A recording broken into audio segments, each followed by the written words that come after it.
Hey everybody, today I'm going to be showing you how to make this great vegan lasagna recipe that also happens to be gluten-free as well. Let's begin. Start by soaking a handful and a half of cashews in water. This will make it easier to blend. While this soaks for at least 30 minutes, start by making that meaty red sauce. I added some olive oil to my wok. Obviously you can use a normal pot, a wok, or whatever you use to make your sauce. Make sure that it's on medium heat when you go ahead and add your oil. I used some olive oil and then followed by adding some dried oregano that I rubbed in my hand just to open up those oils within. After a few stirs, I added some diced onion followed by my garlic. Sauteed it until the onions became translucent and the garlic became nice and fragrant.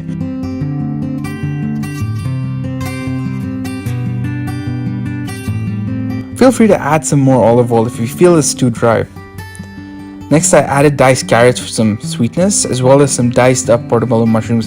This is going to add the meatiness to your sauce.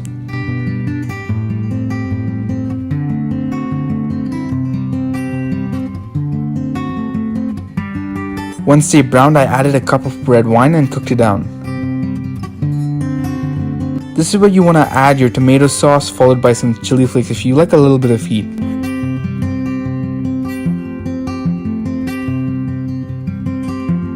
Bring it to a boil and then it's ready. By the time you finish this, you can start your cashew bechamel sauce and start boiling your salted lasagna water. Add a clove of garlic or two to the cashews and water and blend. To give it that classic cheesy flavor, add some nutritional yeast. I parboiled the gluten-free lasagna sheets in hot water just before assembling, just because this way it cooks a lot faster. In previous iterations, the lasagna sheets were often uncooked, which was horrible to eat. Before you start assembling, make sure that you add a layer of olive oil or some of that creamy bechamel sauce to the base of your dish. This will prevent your lasagna from sticking. Next up, I added the first layer of lasagna sheets. I followed it up with some of that meaty vegan sauce that I made a couple of minutes back, followed by some spinach, which I just went ahead and seasoned.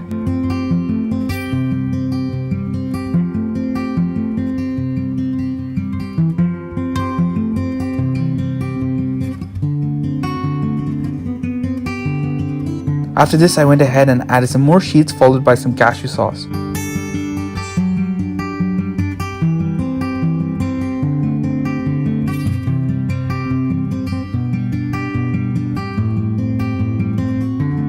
Here's where I added some chopped roasted squash, which I roasted in the oven for 500 degrees for around 20 to 25 minutes, and then I added some of that amazing roasting oil to the whole dish.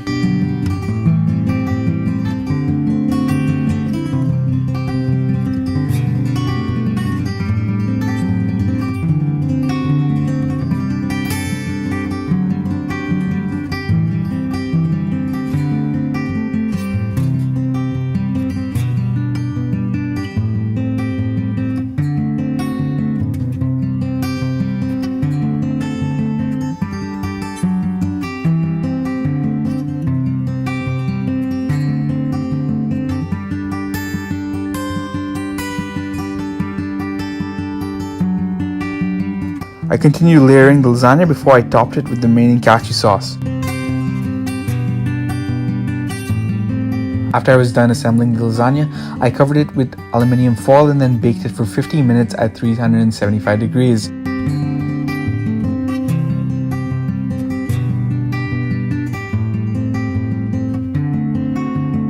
Now this next step is totally optional, and if you don't have a blowtorch, you can go ahead and put your lasagna back in the oven, this time at 500 degrees, just so that it gets a little bit of color on top.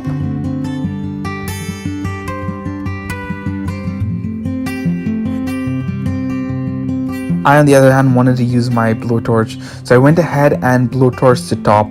This is going to give it some color, give it some texture, and also going to look really cool for the Instagram picture and the thumbnail.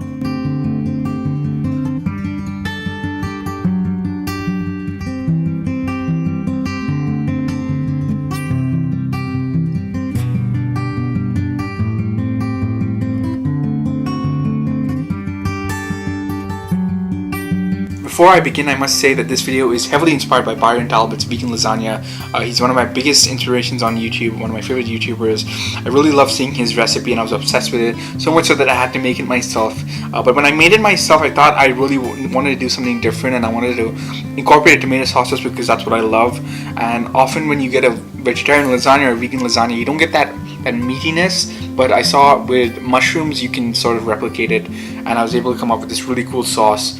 The squash idea, the spinach, as well as the cashew cheese was all from his channel, so you should go ahead and subscribe. I'm gonna link it down below. I'm gonna take a bite and let you know what I think. The squash adds a bit of sweetness. The lasagna is perfectly cooked because I parboiled it in the beginning and then I finished it off in the oven. In previous iterations it had not fully cooked, and that just was really unpleasant to eat. The cashew cheese is super nice and creamy and adds this, it sort of brings the whole dish together. And then you have the tomato sauce, which is kind of spicy. It also has those mushrooms, which are kind of meaty. And overall, I think it's a really good dish. Overall, I really enjoyed this video, and it was really cool to try something vegan and to go more into that world, because it's not something I necessarily know a lot about. But if you enjoyed this video, go ahead and give it a thumbs up. If you want to see more videos by me, click on the subscription box. And last but not least, if you have any ideas for me, you can go ahead and drop them in the comment box. I will read them. I will try my best to replicate them. See you everyone next week.